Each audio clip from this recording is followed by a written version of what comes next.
It's a pleasure one more time being with you guys today. This is a vlog, and this vlog, it's a very, very important vlog. I have some great information for you guys. It's some information that is going to bring some basic way of thinking, or changing your ways of thinking of what immigration is in the United States. So I hope you guys enjoy it. Like always, I ask you guys subscribe to my channel, like it, and share it. So I have some great information for everybody that is interested in migrating or have already migrated here to the United States. So stay tuned. Well, one of the things we're going to talk about today is in the past years, the increased amount of foreign nurses that we have in the United States. Taking into consideration that the population, and I'm just talking about the state of Texas, the population of the state of Texas is anywhere about 1.2 million of Filipinos in Texas.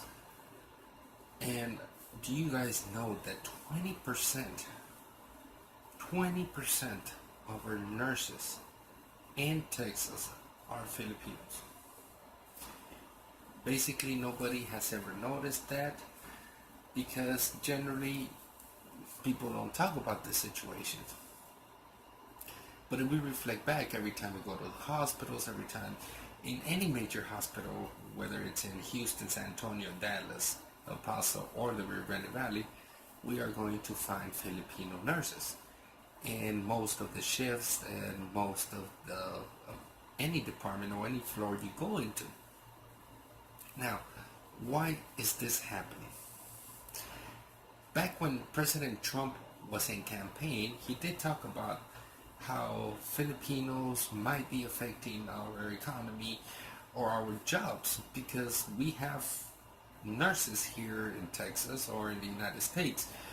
And why do we have to hire from abroad? Well, that's a very simple answer. The reason why we hire abroad is because we don't have enough nurses in the United States. There's not enough.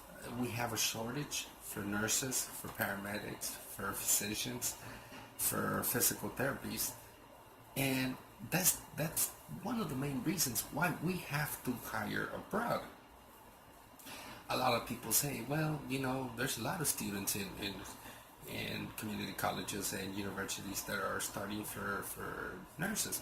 That's correct, and I totally understand that.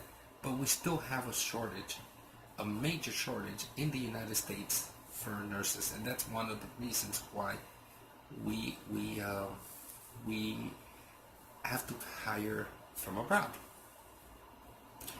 The other reason, and I'm talking this by experience, the other reason is the level of education in the Philippines is much greater than the level of education in the United States. And the reason for that is their curriculums in primary education, which is they call it primary from elementary, middle school, and high school. As a matter of fact, they just a couple of years ago amended the Education Reform Act, and they decided to put middle school as part of your primary education. Prior to that, you did not have that. They were just going from elementary straight into high school. But it's incredible how these people have the skills. I mean, because they study very, very young. And there are push and pull factors that are played right now, and I'm going to explain to you. The main push factor is the poor Philippine economy. Now, that's one of the reasons why they come to the United States and work. The average registered nurse earns only about 5% of what an RN earns or gets paid in the United States, 5%. You know, the Philippines is obviously having a tough times with their salaries. So 5% of their salaries is what they get paid in the Philippines. So that's the reason why they come over to the United States and work. And they have plenty of nurses, let me tell you.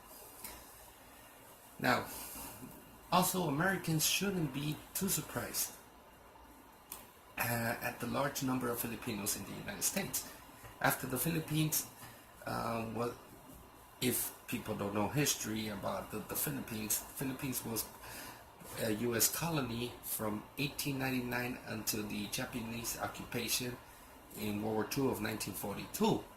And some would argue, well, it's a neo-colony, or many decades after the Philippines was granted independence by the U.S. in 1946. But that's not the truth.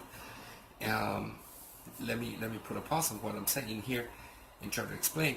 In the Philippines, still to this day, there's a lot of Americans, and we love going to the Philippines. A couple of us enjoy it.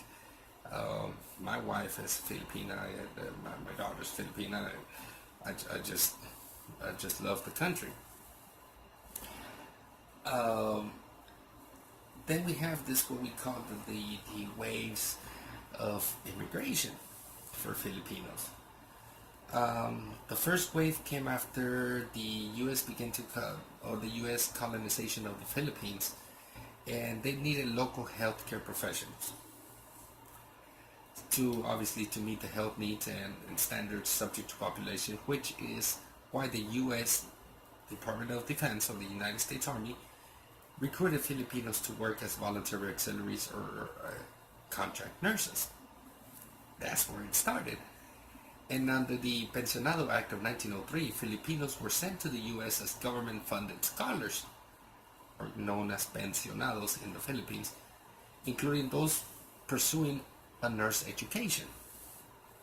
So, sorry.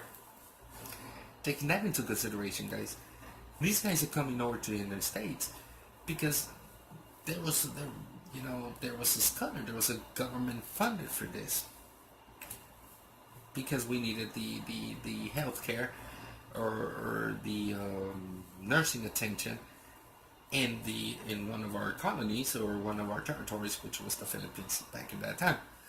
Okay, so then the U.S. went to form what they call the Philippine Nurse Association, and this was back in New York in 1928. So a lot of people don't know this. Back in 1928, that's when all of this started. And the first association's first president was Marta Urbana, who completed her Bachelor's of Science in Nursing degree at Teachers College in Columbia University in New York. Well, that was the first girl. She was who started all of this stuff. Well, a lot of the pensionados went back to the Philippines. And they went to the Philippines and helped to set up and manage 17 nursing schools. One of them is Solomon University back in Dumaguete, and they have it in Manila and all of this. Well, right now, guys, I can keep on going, and I really don't want to make this video that long about the nursing facilities or nursing opportunities, but we have what we call the Philippine Nurses Associations of America, which is the largest supplier of foreign trained nurses, with 429 nursing schools and 80,000 nursing students per year. To place this number in perspective, City College of San Francisco, with 89,000 students, does not have the resources to accept more than 75 students into the nursing program, compared to the Philippines that they have per year or per program, they can accept 80,000 students. So that is one big thing. Then came the new, and this is the last wave of Filipino nurses, which comes back in early 2014 with the U.S. Patient Protection and Affordable Care Act, otherwise known as Obamacare. which came into effect about 30 to 40 million of Americans without any health care insurance. So now, if we are trying in the United States to insure 30 to 40 million of uninsured citizens, obviously we are going to need healthcare auxiliary employees. And that's the reason why here comes another big demand for the U.S. to hire foreigners to hire those spots, or to fill those spots out, because of the enormous amount of people that went ahead and got the Obamacare. So with the Obamacare going into effect, obviously we needed the health worker providers to sustain adequate health care. And that's one of the reasons why we always go out to our foreigners to contract them. Plus, they are extremely knowledgeable. Their university curriculums are very similar, if not identical, to the United States. So, basically, the standards of quality of education are extremely the same. So that's now, with the Trump administration, things have gotten a little bit more difficult as far as immigrating to the United States case. So I just want to let you guys know that. One of the good news, or the few good news that I have for Filipino nurses, is that the Trump administration, realizing the high demand that we are having in the United States, to this day, they have not closed the doors for Filipino nurses. As more baby boomers, the baby boomer ages, they are obviously in need of requires nursing skills, or skilled nursing facilities with people not only in clinics but hospitals, nursing centers. So America and the United States definitely needs more licensed nurses. So that's one of the great things. Now the bad thing is, in addition to passing what they call in the Philippines, which is the National Consular Licensure Examination, which is known as the NCLEX, in order to be able to work in the United States, Filipinos nurses applying for immigrant visas must either prove that they intend to marry a U.S. citizen within 6 months of the arrival in America, or they are already engaging to an American U.S. citizen. Now, this wasn't done before. Before, if you were a skilled nurse, or registered nurse, LVN, or licensed vocational nurse, you had the opportunity migrating to the United States under a work visa. This has changed, guys, and I just want to make sure you guys understand that it has changed. Under the Trump administration, in addition to passing the NCLEX, now you have to prove to the United States that you are going to marry a United States citizen within 6 months, or are engaged to one already. Now, acceptable documentations could be including obviously your email correspondence between the visa applicant nurse and his or her U.S. citizen partner, or what we call a sponsor, guys. More points will be awarded to nurse applicants who can show an engagement by receiving by mail by the U.S. petitioner. For now, and until the administration of Donald Trump voids same-sex marriages in the United States, same-sex partner relationships will be recognized through visa recognition process, or application process. Now, this is very important. Until President Trump bans the same-sex, which he probably will within the next couple of months, but as of right now, the United States Customs and Immigration Services are still accepting applications for same-sex couples.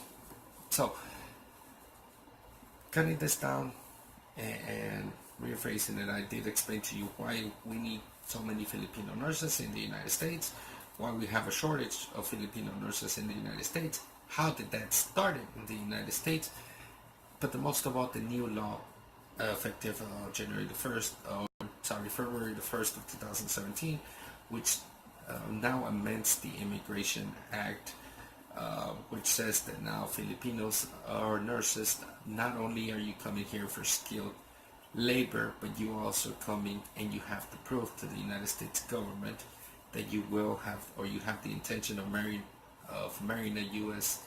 Um, citizen within 6 months, or you are already engaged. And obviously, just like your K1 visa and your K3 visas, obviously you have to have proof. You have to obviously know the person within the past 2 years. You have to obviously have proof. And guys, this is very, very important. It happened to me personally. Guys, you have to have proof. You can say, oh, this is my wife, my girlfriend, fiance, whatever you want to say. But if you don't have proof, it's not going to count, guys. What do I mean by proof? Guys, Skype. Your Skype conversations, Viber, Messenger, WhatsApp, IMO, whatever you have, Line, whatever you have, back it up. Copy and paste and take that screenshot over to the embassy. When you go visit your fiance, girlfriend, or wife, save your airline ticket, save your ferry tickets, bus tickets, restaurant, take photos, videos, all of that will help. Well, guys, I hope you guys did enjoy this video, and I hope you guys subscribe to my channel. Talk to you later.